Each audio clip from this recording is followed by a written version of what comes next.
நம்முடைய திராவிட இயக்கம் ஏற்கனவே ஒரு நூற்றாண்டை கடந்திருக்கிறது. இந்த இயக்கத்தை மேலும் ஒரு நூற்றாண்டாவது நாம் பாதுகாக்க வேண்டும். அப்பொழுதுதான் தமிழ்நாடும் தமிழ் மொழியும் தமிழர் பண்பாடும் காப்பாற்றப்படும். இந்த இயக்கத்தை நாம் பாதுகாத்தால்தான் ஒடுக்கப்பட்ட பிற்படுத்தப்பட்ட மக்களுக்கான சமூக நீதி காப்பாற்றப்படும். அதற்கு இப்பொழுது நாம் செய்ய வேண்டிய ஒரே வேலை என்னன்னா, வருகின்ற நாடாளுமன்ற தேர்தலில் தமிழ்நாடு புதுச்சேரி 40 இடங்கள்லையும் நம்முடைய இந்தியா கூட்டணி மிகப்பெரிய வெற்றியை பெற்றாகணும். நம்முடைய தலைவர் யாரை கை காட்டுறாரோ அவர் தான் அடுத்த இந்திய பிரதமராக வர வேண்டும்.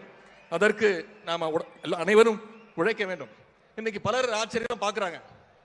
2011 2021 வரைக்கும் 10 வருஷம் திமுக ஆட்சியில் இல்லை. ஆனால் இப்போ தொடர்ந்து அனைத்து தேர்தலையும் மக்களுடைய ஆதரவை பெற்று வெற்றி. 2019 நாடாளுமன்ற தேர்தல் வெற்றி, 2021 சட்டமன்ற தேர்தல் வெற்றி.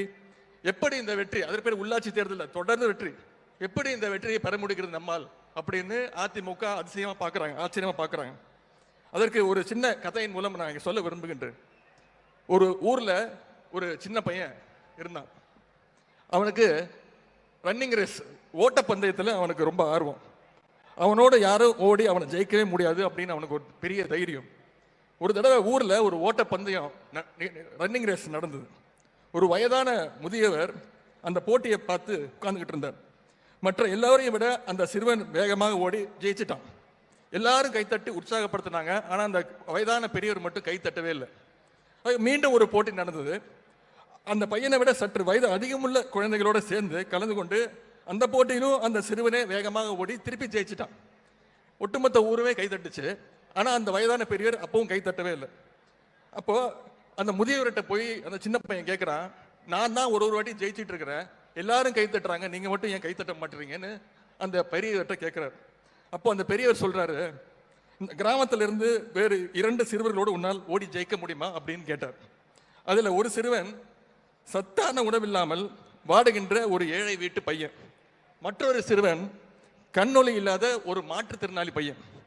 இவங்க 2 பேரையும் உன்னால் ஜெயிக்க முடியுமா அப்படின்னு அந்த வயதான பெரியவர் கேட்டார். இப்போது பாருங்கன்னு சொல்லி திருப்பி ரன்னிங் ரேஸ் ஓடி முதல் ஆளாக திருப்பி அந்த பையன் தான் வெற்றி பெற்றான். மற்ற 2 சிறுவர்களும் கொஞ்சம் பின்னாடி தடுமாறி கொண்டு தான் வந்தாங்க. இதை பார்த்த மக்கள் கூட்டம் இந்த முறை வெற்றி பெற்ற இந்த சிறுவனுக்கு கை தட்டவே இல்லை. அப்போ அந்த சிறுவன் போய் தாத்தாட்ட கேட்டான், போன முறை ஜெயிக்கும் போதெல்லாம் கை தட்டாங்க, இந்த முறை ஜெயிக்கும் போது ஏன் இந்த ஊர் ஜனங்க கை தட்டல பொண்ணு. அப்போ அந்த தாத்தா சொன்னாரு, இப்போ மீண்டும் ஓடு, அதே பசங்களோட போட்டி போட்டு ஓடு, ஆனா இந்த தடவை அந்த 2 சிறுவருடைய கைகளையும் பிடித்து கொண்டு சேர்ந்து ஓடு அப்படின்னு சொன்னார். அதே மாதிரி அந்த சிறுவனும் அந்த 2 பேருடைய கைகளையும் பிடித்து கொண்டு சீராக ஓடினா 3 பேரும் ஒன்னாக அந்த ரேஸ்ல ஜெயிச்சாங்க. இப்போ அந்த ஒட்டுமொத்த ஊருமே அந்த பையனை பாராட்டுச்சு. இப்படிதான் திமுகவுடைய வெற்றி. யார் யாரெல்லாம் உரிமைகள் மறுக்கப்பட்டிருக்கிறார்களோ அவர்களோடு கைகோர்த்து கொண்டு நாங்கள் ஓடிக்கொண்டிருக்கிறோம். ஒடுக்கப்பட்ட பிற்படுத்தப்பட்ட மக்களோடு கைகோர்த்து நாங்கள் ஓடிக்கொண்டிருக்கிறோம். பெரும்பான்மையின் பேரால் அச்சுறுத்தப்படும் சிறுபான்மை மக்களோடு கைகோர்த்து கொண்டு ஓடிக்கொண்டிருக்கிறோம். மாற்றுத்திறனாளிகளோடு கைகோர்த்து கொண்டு ஓடிக்கொண்டிருக்கிறோம். 3ஆம் பாலினம் என்று சொல்லப்படுகின்ற திருநங்கை திருநம்பிகளோடு கைகோர்த்து கொண்டு ஓடிக்கொண்டிருக்கிறோம். காலங்காலமாக அடிமைப்படுத்தப்பட்ட பெண்களோடு கைகோர்த்து கொண்டு நாம் ஓடிக்கொண்டிருக்கிறோம்.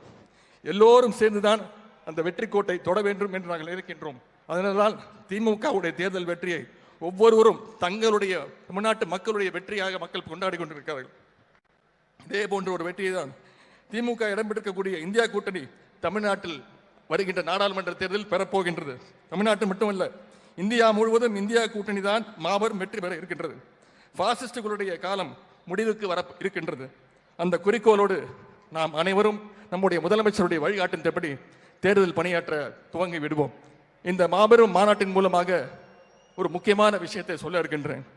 இளைஞரணி தம்பிகளுக்கென்று இந்த முறை ஒரு லட்சியம் இருக்கிறது. அது என்ன லட்சியம்னா, 2018ஆம் ஆண்டு ஆகஸ்ட் 28ஆம் தேதி அன்றைக்கு அண்ணா அறிவாலயமே மிகுந்த உணர்ச்சி வசப்பட்டு நின்றுச்சு. தலைவர் கலைஞருடைய மறைவுக்கு பிறகு நம்முடைய முதலமைச்சர் அவர்கள் அன்னைக்கு தான் கழக தலைவராக பொறுப்பேற்றாங்க. அப்பொழுது அவர் கூறிய ஒரு வார்த்தை, எனக்கு ஒரு கனவு இருக்கின்றது, சாதி பேதமற்ற சமூகம் அமைந்திட வேண்டும், ஆணுக்கு பெண் சமம், திருநங்கையர் மாற்றுத்திறனாளிகள் வாழ்வில் ஒளி வீச வேண்டும், பகுத்தறிவு வழியில் உலகை காண வேண்டும், மிக மிக முக்கியமாக நாடெங்கும் காவிச்சாயம் பூச நினைக்கின்ற பாசிஸ்டுகளை வீழ்த்த வேண்டும். இந்த கனவை நான் காண்கின்றேன். நான் மட்டுமல்ல, இயக்கத்தின் கோடான கோடி தொண்டர்களும் சேர்ந்து காண்கின்றோம் என்று நம்முடைய தலைவர் அவர்கள் அன்றைக்கு சொன்னாங்க. நான் சொல்றேன், எங்களுடைய இளைஞரணி தம்பிமார்கள், எங்களுக்கு அந்த லட்சியம், தலைவர்களுடைய அந்த கனவை நினைவாக்கி தர வேண்டியதுதான் எங்களுடைய அடுத்த வேலை. இந்த லட்சியம் ஏதோ தனிப்பட்ட ஒரு உதயநிதி லட்சியம் அல்ல. இங்கு வந்திருக்கக்கூடிய லட்சக்கணக்கான இளைஞரணி தம்பிமார்களுடைய லட்சியம். இந்தியா முழுவதும் காவிச்சாயம் பூச நினைக்கின்ற பாசிஸ்டுகளை வீழ்த்துவதே அந்த லட்சியத்தின் முதல் படி. காவிச்சாயத்தை அழிச்சுவிட்டு சமூக நீதி வண்ணத்தை பூசி எல்லோரும் உறுதியேற்று உழைப்போம். அதற்கு அடித்தளம் விடுகின்ற வகையில் இன்னைக்கு இந்த மாநில உரிமைகள் முழக்கம்னு இந்த மாநாடு நடந்துகிட்டு இருக்கு. எனவே தலைவர் அவர்களே, இந்த இளைஞரணி, நீங்கள் இப்போ கழக தலைவர் ஆயிட்டாலும் இந்த இளைஞரணிக்கு எப்பவுமே நீங்க தான் தலைவர், செயலாளர். நான் பேருக்கு தான் செயலாளர். இந்த இளைஞரணிக்கு பர்மனண்டா எப்பவுமே நீங்க தான் செயலாளர். இது உங்களுடைய குழந்தை. இந்த அணிக்கு தாயும் நீங்க தான், தந்தையும் நீங்க தான், எல்லாமும் நீங்க தான். எனவே இந்த குழந்தைங்க, இப்போ இந்த குழந்தைங்கலாம் கொஞ்சம் வளர்ந்துட்டாங்க. எனவே அந்த குழந்தைங்களுக்குலாம் நிறைய பொறுப்பு கொடுங்க, நிறைய வேலை கொடுங்க. வர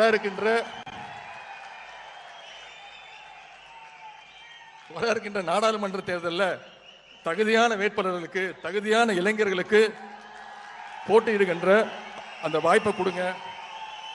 கண்டிப்பா எங்களுடைய இளைஞரணி தம்பிமார்கள் உழைத்து அந்த வெற்றியை உங்களுடைய காலடியில் நாங்கள் சமர்ப்பிப்போம் என்று கூறிக்கொண்டு, இது வெறும் இளைஞரணி கிடையாது, இது கலைஞரணி என்று கூறிக்கொண்டு, கழக இளைஞரணியுடைய இந்த மாநாடு வரலாற்றில் என்றைக்கும் நிலைச்சிருக்கும். சேலத்தில் கூடியுள்ள நம்முடைய இளைஞர் படை டெல்லியில் அமர்ந்திருக்கக்கூடிய பாசிஸ்டுகளை விரட்டி அடிக்கப் போவது உறுதி என்று கூறி வாய்ப்புக்கு நன்றி கூறி விடைபெறுகின்றேன். நன்றி, வணக்கம்.